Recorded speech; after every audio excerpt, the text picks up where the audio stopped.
ayer, cuando parecía madurar alguna renuncia, había mucha información en redes sociales de que iba finalmente a dejar el cargo, no solo eso, sino que dice no voy a renunciar y se mantiene, ¿no? No renunció. Terremoto político de amplias proporciones, Víctor, en Brasil, que hemos descubierto finalmente, lo que ya sabíamos del año pasado y del anteaño, que quienes derrocaron a Dilma Rousseff no tienen credenciales ni autoridad moral para conducir el país y ahora han producido una crisis institucional muy grande que queda en jaque el presidente. ¿Qué es lo que puede seguir? Hay varias opciones. La más fácil es que haya una asamblea y se llame a una persona destacada del país para que se haga cargo del país. La Asamblea General del Congreso llamaría y podría producirse esa posibilidad de un presidente elegido por la Asamblea, y la otra es el llamado de elecciones. Lo que sí está claro es que está sobreviviendo una altísima inestabilidad social porque el gobierno ha perdido toda credibilidad y una crisis económica que impacta en los mercados muy fuertemente y hace que Brasil, que ya tambaleaba de por sí, aunque tenuemente ha empezado a recuperarse, siga en esta gran recesión.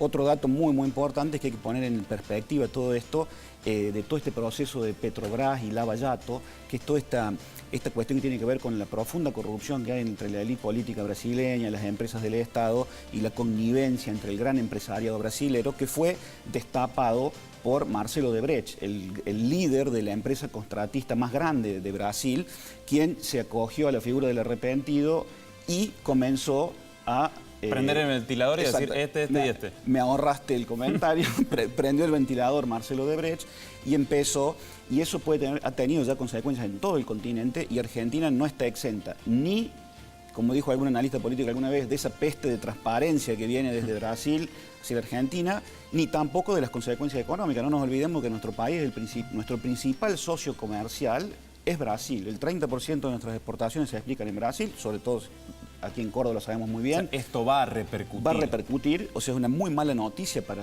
Argentina y para el presidente Macri, es una muy mala noticia, sobre todo porque en los cálculos de su Ministerio de Hacienda, del presidente del Banco Central, estaba la posibilidad de una recuperación de Brasil. Ahí hay una variable con la que ya no cuenta, por lo menos en el resto del año, porque este tipo de cuestiones lleva muchísimo tiempo para resolverse, ¿no? Claro. Y entonces va a haber ahí una gran inestabilidad regional y en la relación bilateral, ¿no? ¿Temer puede ser sometido al proceso de impeachment que también llevaron contra Dilma Rousseff? Sí, por supuesto. Vos fíjate qué paradoja, ¿no? Es un poco hasta surrealista o bizarro, como se dice ahora, porque a Dilma Rousseff, como en una saga de House of Cards, claro, todos estos personajes la pusieron en la picota y le hicieron un impeachment por un error administrativo o por una falta administrativa en la contabilidad del Estado, siendo que ellos fueron quienes montaron todo este esquema de corrupción y connivencia entre las empresas del Estado. Acá hay groseras causas de corrupción en las que están muchos del actual gobierno involucrados, muchos de los que señalaron al gobierno anterior. Exactamente, ¿no? Incluso quien inició el impeachment